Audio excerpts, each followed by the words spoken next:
চলো যাই বৃন্দাবনে চলো রে সবাই চলো চলো যাই চলো চলো যাই বৃন্দাবনে চলো রে সবাই তোমরা চলো চলো যাই তোমরা চলো চলো যাই বৃন্দাবনে চলো গো সবাই তোমরা চলো চলো যাই তোমরা চলো চলো যাই বৃন্দাবনে চলো রে সবাই তোমরা চলো চলো যাই চলো রে সবাই বৃন্দাবনে চলো রে সবাই চলো চলো যাই তোমরা চলো চলো যাই বৃন্দাবনে চলো রে সবাই চলো চলো যাই চলো চলো যাই বৃন্দাবনে চলো রে সবাই। বৃন্দাবনে সবাই যাব, কে কি বলবো না আমার এই মনের পাখিটা কি বলছে জানেন? এবার তো বাংলা ছেড়ে উত্তর প্রদেশ মানে উত্তর দিকে যাবো, উত্তর ভারতে, ওদিকে বাংলা ভাষা চলে না। আপনি যদি বলেন ভাত খাবো বুঝতে পারবেন, কি বলতে হবে? খানা খেলাম, কাজে হিন্দিতে বলতে হবে। তাহলে এবার আমরা সবাই হিন্দিতে একটু ভজনটা করি। কি এই মন পাখিটা কি বলছে জানেন? মেরা মন पंछी बोले मेरा मन पंछी बोले और वृंदावन जाऊं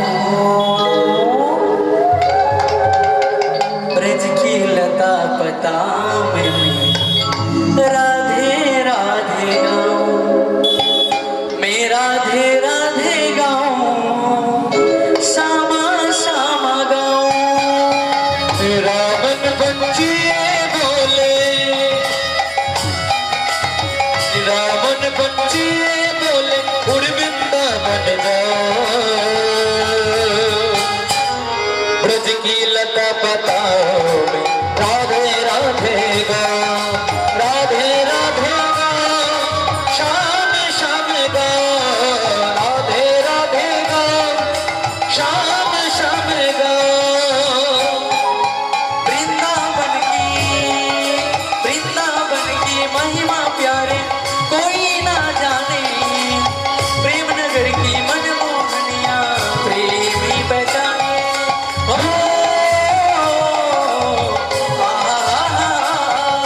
वृंदावन की महिमा प्यारी कोई ना जाने प्रेम नगरिया मनमोहन की प्रेमी पहचाने।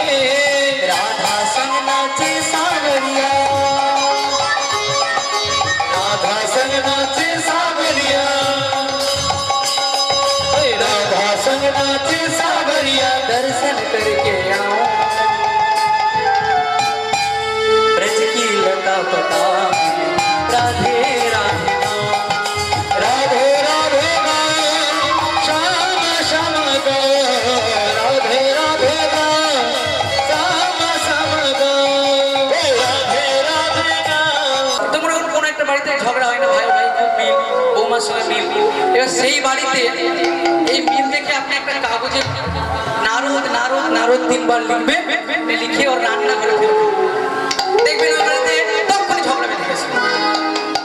এর আমি বললাম বলে কেউ যেন করবেন, যদি ঝগড়া বাঁধে তখন আবার পরে এসে আমাদের ধরে বলে একদিন গান করছো আর খালি ভুলভাল ফোন দিছে কেন বলবে রাধে।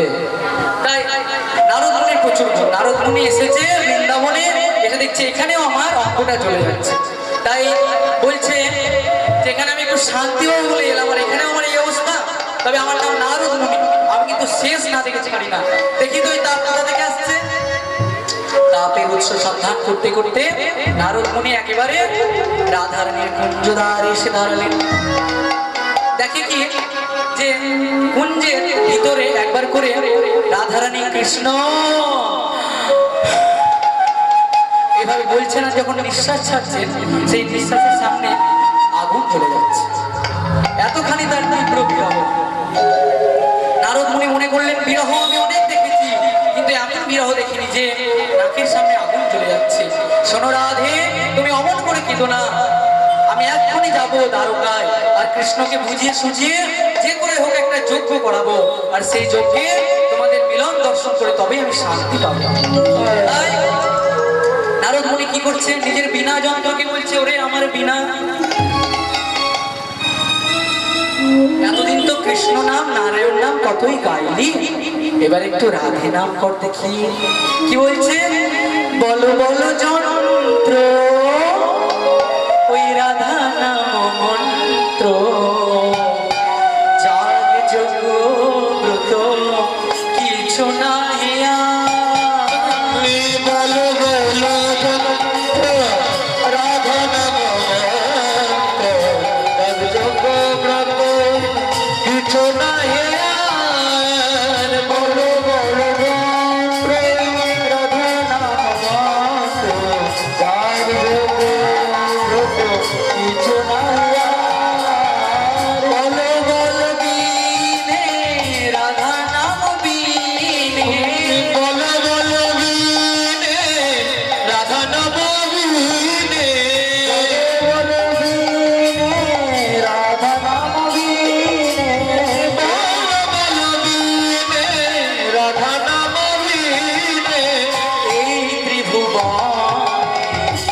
কিছু নাহি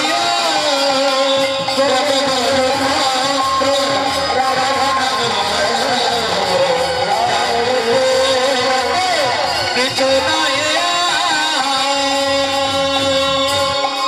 জয় রাধে জয় রাধে জয় রাধে জয় রাধে জয় রাধে জয় রাধে জয় রাধে জয় রাধে জয় রাধে জয় রাধে জয় রাধে জয় রাধে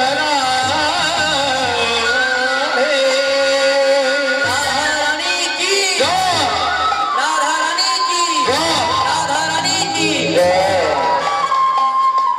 তারকার শুষ্ক পথে প্রেমময়ীর নাম শুনে সোনার সিংহাসনে বসে চমকে উঠলেন প্রাণ কবিত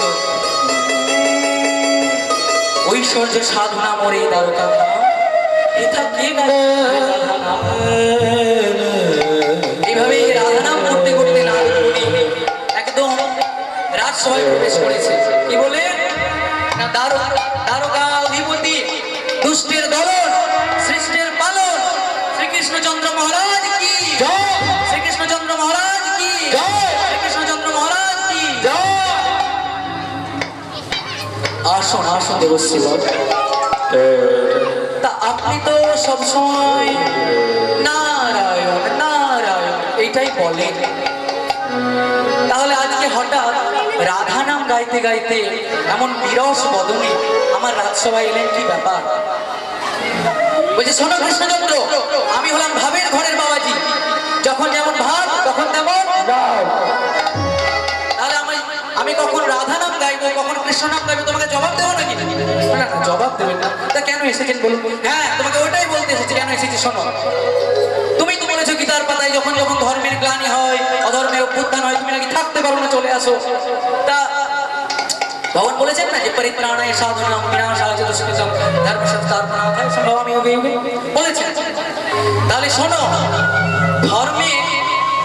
ধর্মের পক্ষে হয়ে যুদ্ধ করতে গেলে অধর্মের বিরুদ্ধে যুদ্ধ করতে গেলে কিছু কিছু ধার্মিক লোকেরও প্রাণ যায় যেমন রাম রাবণের যখন যুদ্ধ হয়েছিল তা রাবণের দলে যারা ছিল সবাই কি অধার্মিক ছিল সেই দলে তো বিভীষণ পুত্র তরুণী সেন ছিল তিনি তো সর্বঙ্গে রাম নাম লিখে এসেছিলেন তবুও তাকে মরতে হয়েছিল কাজে ধর্মের জয় আনতে গেলে অধর্মের বিরুদ্ধে যুদ্ধ ঘোষণা করতে গেলে বলছে কিছু কিছু ধার্মিক লোকের প্রাণ যায় তার প্রায়শ্চিত্ত স্বরূপ একটি করে যজ্ঞ করতে হয় যেমন রামচন্দ্র করেছিলেন অশ্বমেধ যজ্ঞ তাহলে তুমি যে এত বড় একটা কুরুক্ষেত্রের যুদ্ধ বাঁধিয়ে দিলে ওই তো কোনো যজ্ঞ করলে না কেন দেবশ্রীবাদ যুধিষ্ঠির তো করেছে রাষ্ট্রযজ্ঞ যুধিষ্ঠির করেছে যুধিষ্ঠির বুঝবে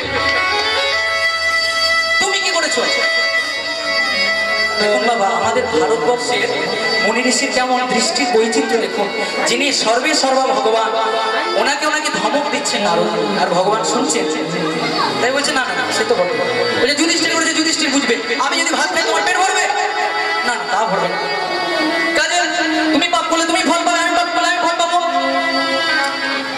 আমার যদি কথা শোনো তাহলে তুমি একটা যজ্ঞ করো বলে হ্যাঁ বলুন কি যজ্ঞের আপনি পরামর্শ দেন হ্যাঁ পরামর্শ যদি বলো তাহলে রামচন্দ্র করেছে অশ্বমেধ যজ্ঞ যুধিষ্ঠির করেছে রাজসূয় যজ্ঞ তুমি করবে দান ব্রত যজ্ঞ রাজা ছিল অশ্বমেধ যজ্ঞ কইল রাম রাজা ছিল ছিল অশ্বমেধ যজ্ঞ কইল ব্রত যজ্ঞ হবে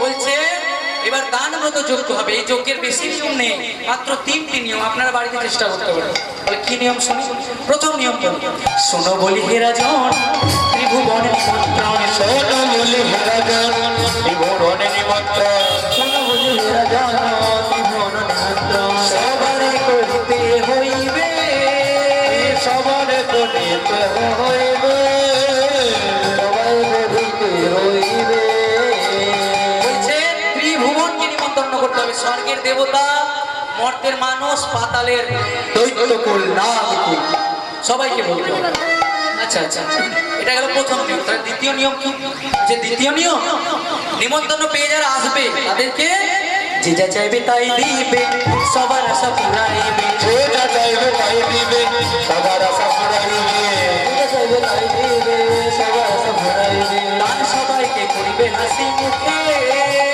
দান সবাইকে করবে হাসি মুখে সবাইকে করবে হাসি মুখে। একটা কথা বলছি মা, কিছু মনে করবেন না। যদি কারোর সঙ্গে মিলে যায় তাহলে আমাকে গালি দেবেন, বাড়ি গিয়ে দেবেন, এখানে দেবেন। বামুনের ঘরে জন্ম নিয়েছি তো ঠাকুরমশাই, আমি অনেকবার দান দক্ষিণা নিতে হয়। তা সবাই নয়, যেহেতু ফোন চলছে কে দেখবে, নাম করেও বলছি না। আমার কিছু কিছু যজমান আছে বাবা, দেবে 100টা টাকা, কিন্তু মুখটা এমন করবে মানে না দিলে আর কি ভালো হতো। তা ওই রকম দানের কোনো পণ্য বলছে আপনার সাধ্য মতো দান করুন। আপনার যদি 50 টাকা দেওয়ার ক্ষমতা 50 টাকাই দিন না। বছরে তো একবার পুজো করেছেন, 50 টাকা কেন দেবেন? প্রতিদিন তো নয়, কিন্তু সেই সময়টাই দেখি মুখ একবার গোমরা করে, এটা ঠিক না। মুখে হাসি রেখে দান করতে হবে। তাই কি বলছে, দান সবাইকে করিবে হাসি মুখে, দান সবাইকে করবে হাসি মুখে সবাইকে করবে হাসি মুখে, দান সবাইকে করবে হাসি মুখে দান সবাইকে করবে হাসি মুখে। বুঝলাম, এটা গেল দ্বিতীয় নিয়ম। তাহলে তৃতীয় নিয়ম কি? বলছে তৃতীয় নিয়মটা খুব গুরুত্বপূর্ণ, সবাই মন দিয়ে শুনুন। বলছে কি, এবার সবাইকে দান করার পরে সর্বশেষে দান দিয়া ভিক্ষার ঝুলি সাথে লইয়া, সর্বশেষে দান দিয়া ঝুলি কাঁধে লইয়া সর্বশেষে দান দিয়া ভিক্ষার ঝুলি সাথে লইয়া, সর্বশেষে দান দিয়া ভিক্ষার ঝুলি কাঁধে লইয়া সর্বশেষে যাবে সুখে।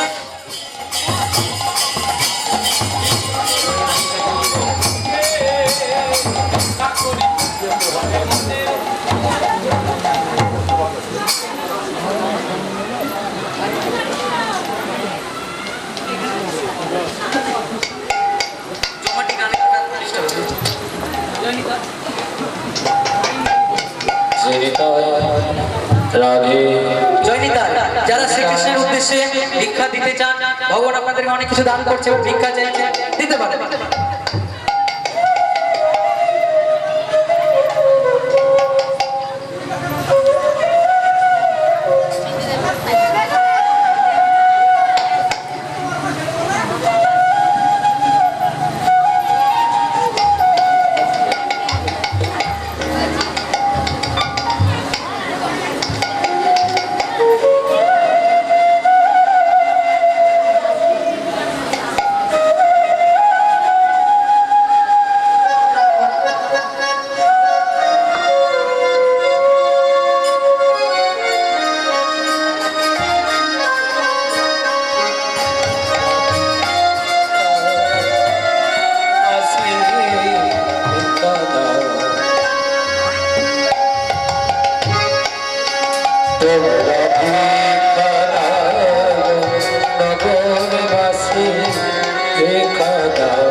আচ্ছা, আপনি আপনার সব নিয়ম বুঝতে পারলাম, কিন্তু তৃতীয় নিয়মটা বুঝতে পারলাম।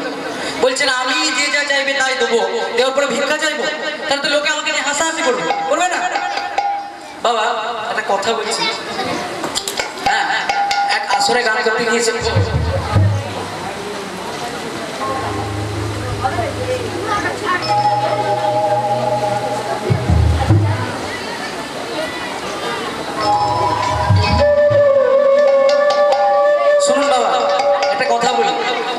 বলছি নামটা করছি না কোন জায়গা, তবে একটা আসরে গান করতে গিয়েছি, গান করতে করতে নৌকা বিলাস পালা চলছে।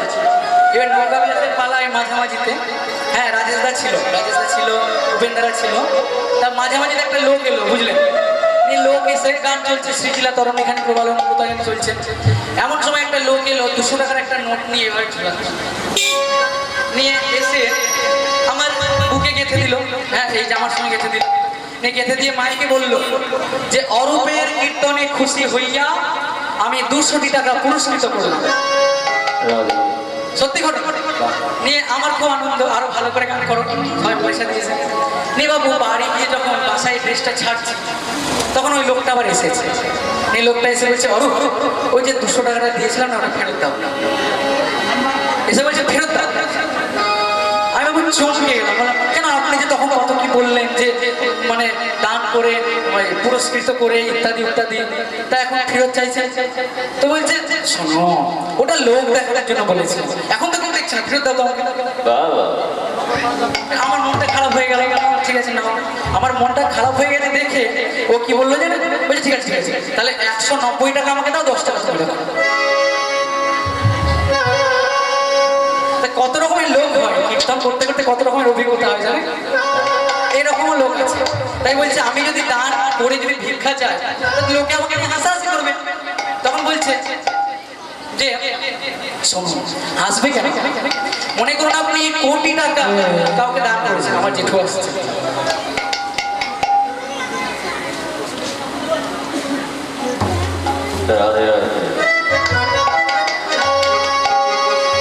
মনে করুন আপনি কাউকে কোটি টাকা দান করেছেন, এবার দান করার পরে যদি 1টি টাকা তার কাছে ভিক্ষা চান, 1টি টাকা, তাহলে সে কি হাসবে?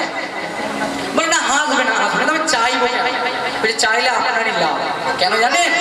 আপনার দানের অহংকার দূরে যাবে, দানের অহংকার দূরে যাবে, দানের অহংকার দূরে যাবে, দানের অহংকার দূরে যাবে। দান করে ভিক্ষা করলে দানের অহংকার দূরে যাবে, দান করে ভিক্ষা করলে দানের অহংকার দূরে যাবে, দান করে ভিক্ষা করলে দানের অহংকার দূরে যাবে।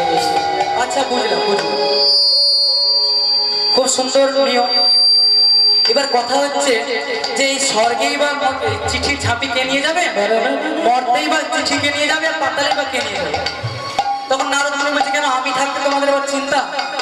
নারদ মুনি খুব সুন্দর নিমন্ত্রণ করতে পারে। নারদ মুনি কেমন নিমন্ত্রণ করে জানেন? যার নামে চিঠি আছে তাকে তো বলবে, যার নামে চিঠি নেই তাকে কি আগে বলবে, হ্যাঁ গো ওখানে ওখানে যোগ্য হচ্ছে তোমাকে বলেনি, আমি বললাম কি হচ্ছে, এই হচ্ছে নারদ।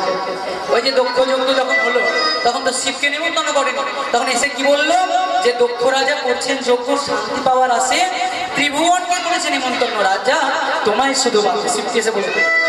তখন এবার মা দাক্ষায়ণী উনি বলছেন আমার বাবার বাড়ি আমি যাবো।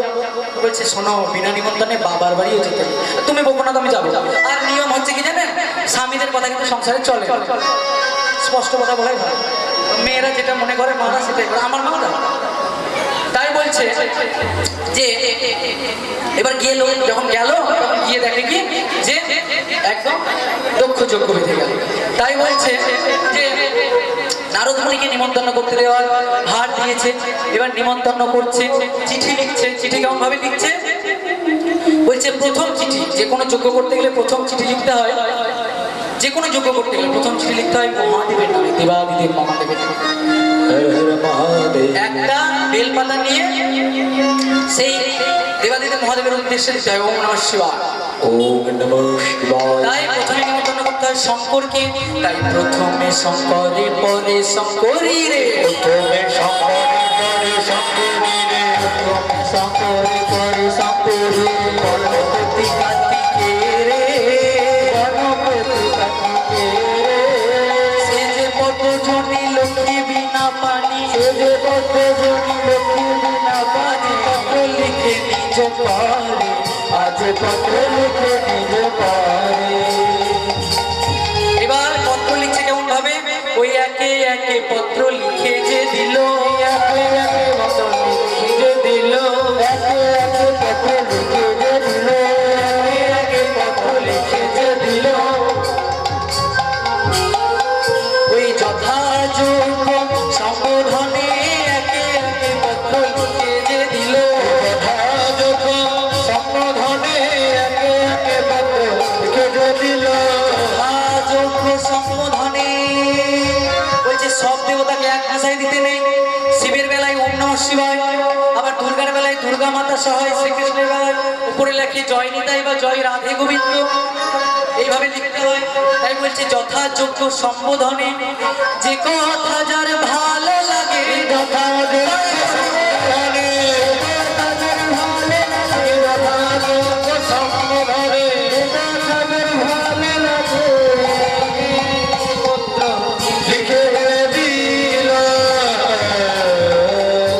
এভাবে যখন পত্র লিখছে তখন নারদ মুনি বলছে যে শুনুন কৃষ্ণচন্দ্র, চিঠি তো খুব লিখছেন, তার যোগ্যটা কোথায় হবে ঠিক করেছে? বলছে না, ঠিক করা হয়নি। বলছে রাজসভার মাঝে যোগ্য হয়, এই যজ্ঞ করতে গেলে আপনাকে প্রভাস তীর্থে যেতে হবে। তখন বলছে এত জায়গা থাকতে প্রভাস তীর্থের নাম কেন করলেন? বলছে ওই তো এত জায়গা থাকতে প্রভাস তীর্থের নামটা কেন করলেন? তারপর অত বড় করে কেন বললাম? যা শোনো, আকাশের যে চন্দ্র দেবতা আছে না বাবা, আপনারা শুনেন না, সেই চন্দ্র দেবতাকে দেখতে তো খুব সুন্দর, কিন্তু স্বভাবটি মোটেও ভালো না। একটু মানুষের সঙ্গে উদাহরণ দিয়ে বলি, অনেক মানুষ আছে যাকে দেখতে যত সুন্দর তার ব্যাকগ্রাউন্ডটা একটু খারাপ। তাই বলছে যে চন্দ্রকে দেখতে খুব সুন্দর কিন্তু ওর স্বভাবটি মোটেও ভালো না। কেন জানেন না? জ্যোতিষীরা বলে চন্দ্রের চারিদিকে 27টি নক্ষত্র থাকে, সেই 27টি নক্ষত্র নাকি চন্দ্রের 27 জন স্ত্রী। তাহলে 27 জন স্ত্রী থাকার সত্ত্বেও চন্দ্র দেবগুরু বৃহস্পতির উপর আকৃষ্ট হয়। তাই দেবগুরু বৃহস্পতি অভিশাপ দেয়, করে দুষ্ট দুরাচার, গুরু পত্নীর প্রতি কুদৃষ্টি, দেবতা হয়ে তোর এই অধঃপতন। তাই যা দুরাচার, যেই রূপ যৌবনের জন্য তোর এত অহংকার, আমি তোকে অভিশাপ দিচ্ছি, 16 দিনের মাথায় তুই ক্ষয় হতে হতে নিশ্চিন্ন হয়ে যা।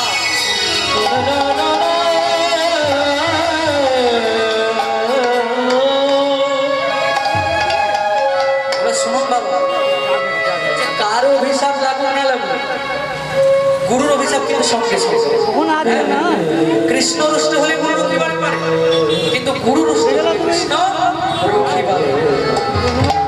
তাই দেবগুরু বৃহস্পতির অভিশাপ লেগে গেল, চন্দ্রের গায়ে ক্ষয় হওয়া শুরু হলো। একদিন, দুদিন, 3 দিন, 4 দিন করে যখন 15 দিন হয়ে গেছে, তখন চন্দ্রের স্ত্রীগণ চিন্তা করছে আর একদিন তো বাকি আছে, আর একদিন যদি শেষ হয়ে যায় তাহলে চন্দ্র হয়ে যাবে শেষ, আমরা হয়ে যাব বেদবা। কি করা যায় না? সবাই মিলে শিব ঠাকুরের কাছে শরণাপন্ন হলেন।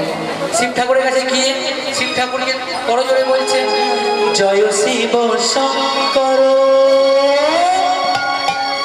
তুমি পরম ঈশ্বর, জয় শিব শঙ্কর তুমি পরম ঈশ্বর, জয় জয় জয় প্রভু অনাথের মা, তুমি আমার বাবা ভোলানাথ, তুমি আমার প্রভু ভোলানাথ। জয় শিব শঙ্কর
সব দুঃখ ভুলে করি তোমার নমস্কার, তুমি আমার প্রভু ভোলানাথ, তুমি আমার প্রভু ভোলানাথ।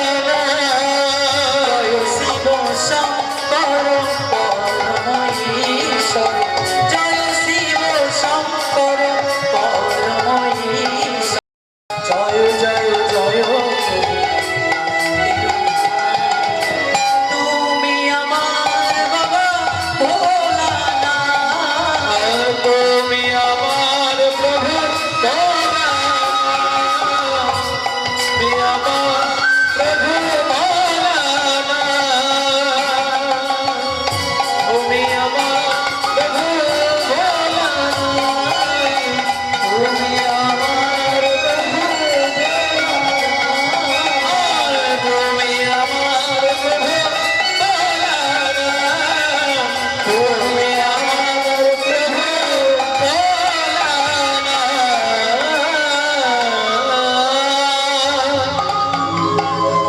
হরি বল বাবা, একটু শিব ঠাকুরের তত্ত্ব বল। আচ্ছা, আমরা শিব ঠাকুরের কি পুজো করি বলুন তো? শিব ঠাকুরের মূর্তি বেশি পুজো হয় না শিব ঠাকুরের লিঙ্গ বেশি পুজো হয়? কোনটা বেশি পুজো হয়? কোনটা পুজো হয়? কোন পুজোটা বেশি করি, লিঙ্গ পুজো না শিব পুজো? এই তো কিছুদিন আগে চরক গেল, কি পুজো হয়েছিল? শিবের মূর্তি ছিল কি কি ছিল? শিবলিঙ্গ ছিল। এবার লিঙ্গ শব্দের অর্থ কি? অনেককেই লিঙ্গ জিজ্ঞাসা করলে একটু মুচকি হেসে জবাব করে। মানে লিঙ্গ বলতে ওরা বোঝে কি পুরুষের জননেন্দ্রিয়, সেটা নাকি লিঙ্গ। তাহলে বাবা পুরুষের জননেন্দ্রিয় যদি লিঙ্গ হয়, তাহলে স্ত্রীর বেলায় কেন বলে স্ত্রীলিঙ্গ? আবার ক্লীবলিঙ্গ কেন বল? তাহলে লিঙ্গ মানে যদি শুধু জননেন্দ্রিয়ই হবে, তাহলে মানে স্ত্রীর বেলায় কেন প্রয়োগ হচ্ছে? এখানে গভীর অর্থে লিঙ্গ শব্দের অর্থ হচ্ছে প্রতীক, যার মানে সাহায্যে আমরা চিনতে পারবো সকলের চাইতে যেটা আলাদা, সেটা হচ্ছে লিঙ্গ। তাহলে শিব ঠাকুরের ওইভাবে কেন পুজো করা হয়? শিব ঠাকুরের যে লিঙ্গ, তাদের তো কোনো রকম বসন ভূষণ থাকে। প্রথম দরজা দিয়ে যখন শ্রীরাম সুদাম যাচ্ছে, সেই শ্রীরাম সুদামের কাছে পাকা পাকা ফল কিনে নিচ্ছে প্রাণ গোবিন্দ। কিন্তু দ্বিতীয় দরজায় মা যশোদাকে চিনতে না পেরে দারোয়ান যখন বাধা দিয়েছে, এই ভিখারি, তখন বলছে ছেড়ে দাও বাবা। কাহা যা রही हो अंदर? अंदर में राजा जी रहते हैं, देवकी नंदन श्री कृष्णचंद्र महाराज की, श्री कृष्णचंद्र महाराज की, श्री कृष्णचंद्र महाराज की। যে তোমাদের যে রাজা, সে যে আমার পেটের ছেলে। যখন এইভাবে বলছে, তখন শ্রীকৃষ্ণ বলাইকে বলছে, দাদা দাদা, আমার মাকে ওনারা চিনতে পারেনি, আমি একটু যাই। যখনই সঙ্গে সঙ্গে শ্রীকৃষ্ণ এসেছে, দারোয়ান ভয় পেয়ে সরে গেলেন। আর সঙ্গে সঙ্গে কি করছে? মামা বলিয়া গোপাল ধাইয়া চলিল, মামা বলিয়া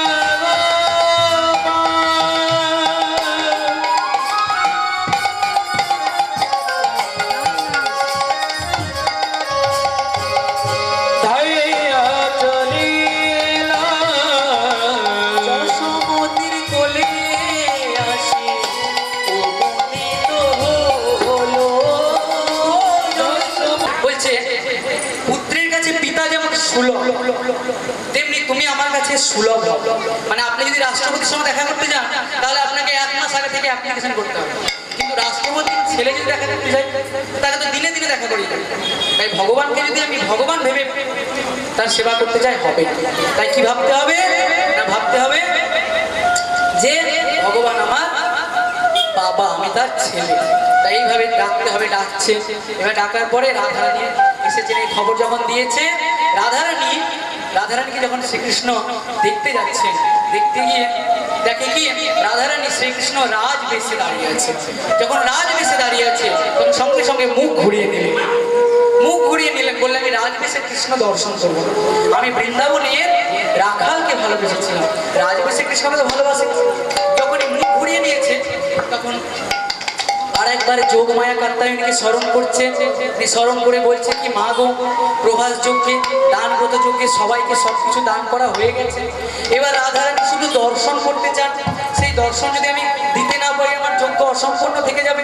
তাই কি করছেন না, যোগমায়াকে বললেন এটা তুমি বৃন্দাবন করে দাও, দ্বারকাকে তুমি বৃন্দাবন করো, আমি দর্শন দেবো। তাই যোগমায়া সরি হরি রুচি বৃন্দাবন পুরী, যোগমায়া সরি হরি রুচি বৃন্দাবনপুরী, যোগমায়া সরি হরি রুচি বৃন্দাবনপুরী, রাধারি দর্শন দিল, রাধার দর্শন দিল, দর্শন দিল, জানাইলো তাই পেল সবার সামলাইলো, যোগাযোগ সম্পূর্ণ হইল, সম্পন্ন হইল, প্রভাযোগ সম্পন্ন হইল, প্রভাসযোগ্য সম্পূর্ণ হলো। রাধারানী শ্রীকৃষ্ণের বামে এসে দাঁড়ালেন।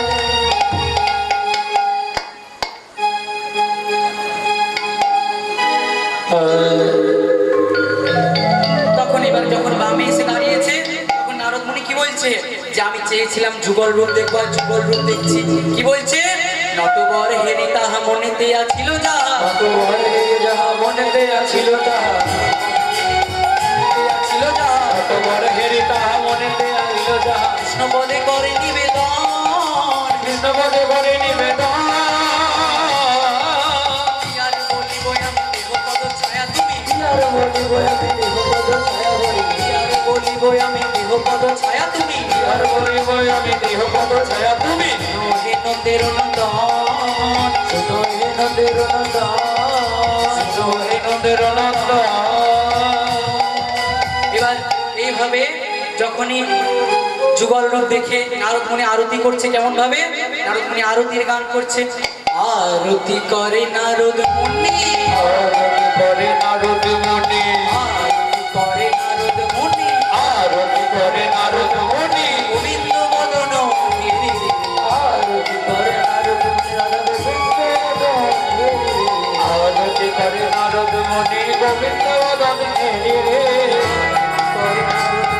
গোবিন্দ বদন গিরি, আরতি করে নারদ মুনি, গোবিন্দ বদন হেরি, গাওত সব সখী গণ, গাওত সব সখী গণ, গাওত সব সখী গণ, গাওত সব সখী গণ, আর ওই সখা গণ করো তালি রে, সখা গণ করো তালি রে, সখা গণ করো তালি রে, ওই সখা গণ করো তালি রে, সখা গণ করো তালি, সখা গণ করো এই সখা গণ করো তালি। এইবার রং ভালো ভিন্ন প্রদীপ, রম্ভ গীত প্রদীপ, ভালো ভিন্ন প্রদীপ, রম্ভ গীত প্রদীপ, পুষ্প রচিত হারি, রম্ভ গীত প্রদীপ, পুষ্প রচিত হারি রং ভালো ভিন্ন প্রদীপ, পুষ্প রচিত হারি, রম্ভ গীত প্রদীপ, পুষ্প রচিত তালি রে, দেবগণ সব পুষ্প বৃষ্টি করে, দেবগণ সব পুষ্প বৃষ্টি করে, দেবগণ সব পুষ্প বৃষ্টি করে, দেবগণ সবই পুষ্প বৃষ্টি করে, আর নারদ মুনি মঙ্গল গাওরে, নারদ মুনি গান গায় রে, নারদ মুনি গান গায় রে,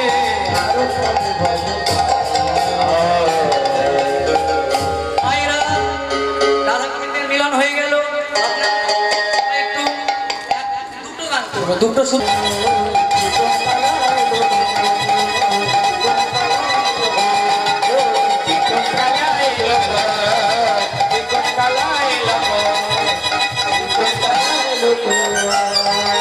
একবার কৃষ্ণ বলে বাহু তুলে এসো না ভাই